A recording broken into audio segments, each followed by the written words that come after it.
रसायन विज्ञान के अंतर्गत कक्षा 12 की क्लास में सेकेंड चैप्टर है विलयन। हम पहले इसका बेसिक देखते हैं। हम शुरू करते हैं द्रव्य से।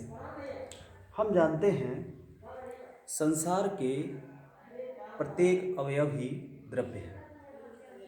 इस द्रव्य को ही अंग्रेजी में मैटर कहते हैं, इसी को पदार्थ भी कहते हैं। इसे शुद्धता और अशुद्धता के आधार पर दो वर्गों में बांटा गया है, शुद्ध पदार्थ और अशुद्ध पदार्थ। शुद्ध हम उसको कहते हैं जिसमें किसी प्रकार का मिलावट न हो। ये शुद्ध पदार्थ को पुनः दो वर्गों में बांट दिया गया है। शुद्ध पदार्थ के अंतर्गत तत्व आता है और यौगिक आता है। फिर पुनः तत्व को हम देखेंगे तो यहाँ पे मुख्य रूप से दो वर्गों में बांटा गया है, धातु और अधातु। धातु को हम मेटल कहते हैं, अधातु को नॉन मेटल कहते हैं। धातु में बहुत सारे हैं, जैसे कॉपर है, आयरन है, एल्यूमिनियम है, गोल्ड है इत्यादि।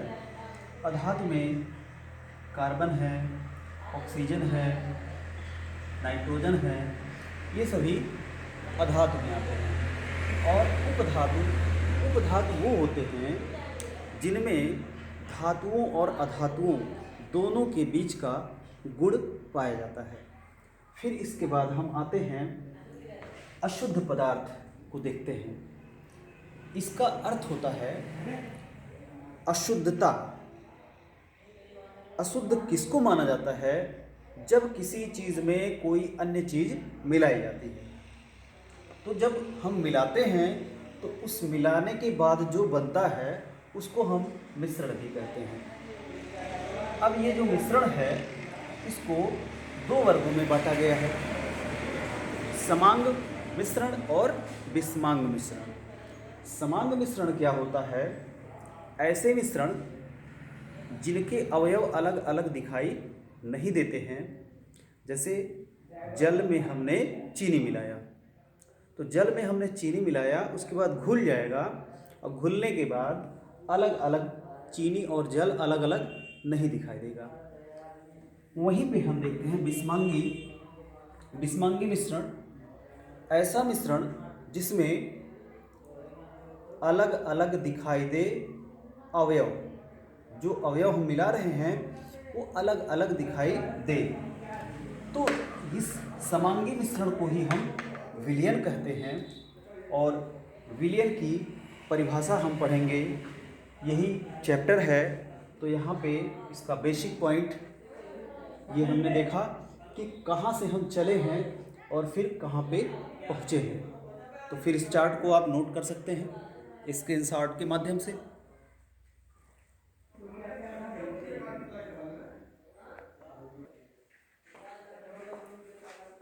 तो आइए देखते हैं विलयन की परिभाषा।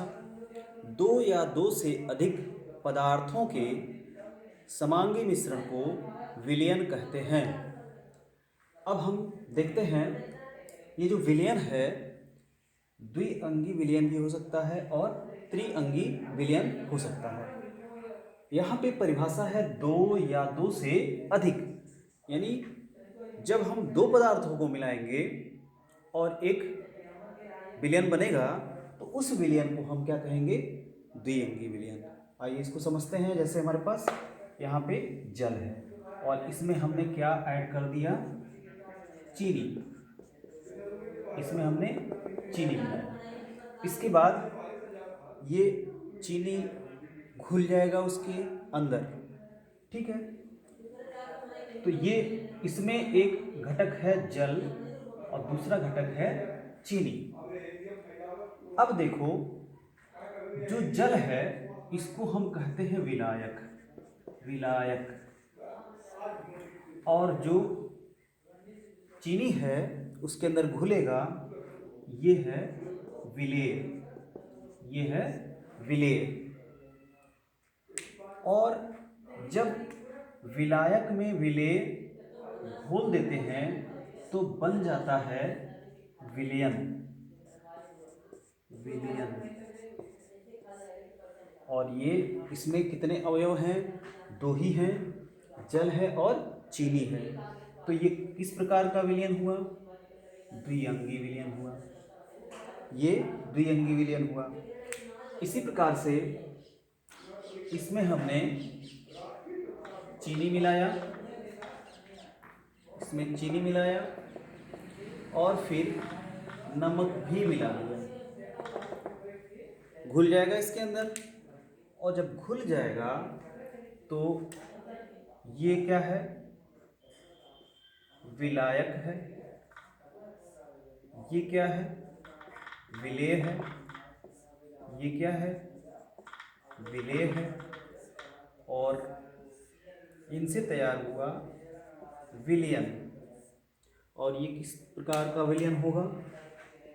इसमें 3 अवयव हैं, तो ये होगा त्रिअंगी विलयन।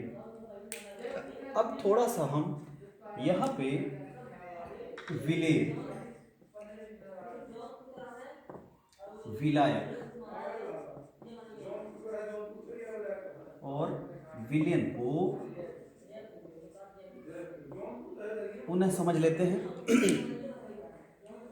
वे पदार्थ जो विलायक में घुल जाएं, वे पदार्थ जो विलायक में घुल जाएं विलेय कहलाते हैं। और वे पदार्थ जो विलेय पदार्थों को अपने अंदर घोल ले, वो क्या होगा? विलायक होगा। और जब विलायक में विलेय को घोल दिया जाता है तो जो मिश्रण तैयार होता है वो होता है विलयन। तो इस प्रकार आपने देखा यहाँ पे विलयन के लिए। तो आगे हम विलयन के प्रकार पे आते हैं। विलयनों को निम्नलिखित 2 आधारों पर विभाजित किया जा सकता है। अवयवों की मात्रा के आधार पर अगर हम बांटते हैं तो इसमें हम देखते हैं तनु और सांद्र विलयन। वह विलयन जिसके इकाई आयतन में विलेय की सांद्रता कम होती है तनु विलयन कहलाता है, तथा वह विलयन जिसके इकाई आयतन में विलेय की सांद्रता अधिक होती है सांद्र विलयन कहलाता है। इसके बाद देखते हैं संतृप्त और असंतृप्त विलयन। स्थिर ताप पर वह विलयन जिसमें विलेय की अधिकतम मात्रा संभव हो घुलने की वो संतृप्त विलयन कहलाता है।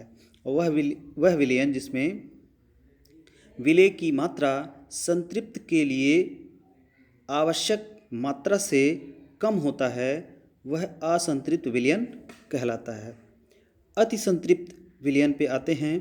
स्थिर ताप पर जब किसी विलयन में विलेय की संतृप्त विलयन से जो विलेय की मात्रा होती है संतृप्त विलयन से अधिक हो जाती है तो उसे हम अति संतृप्त विलयन कहते हैं। इसके बाद हम देखते हैं विलायकों की भौतिक प्रावस्था के आधार पर। तो इसमें 3 भागों में बांटा गया है: गैसीय विलयन, द्रव विलयन, ठोस विलयन। वह विलयन जिसमें विलायक गैसीय अवस्था में होते हैं गैसीय विलयन कहलाता है। द्रव विलयन, इस प्रकार के विलयन में विलायक पदार्थ द्रव अवस्था में होती है जबकि विलेय पदार्थ द्रव, गैस अथवा ठोस अवस्था में हो सकता है। ठोस विलयन, यदि किसी ठोस, द्रव एवं गैस के कण आणविक या परमाणविक आकार में किसी दूसरे ठोस पदार्थ में अनियमित रूप से परिक्षिप्त हो जाते हैं तो प्राप्त विलयन को ठोस विलयन कहते हैं। तो इस प्रकार आप जो भी बताया गया है उसको कायदे से नोट्स कर सकते हैं।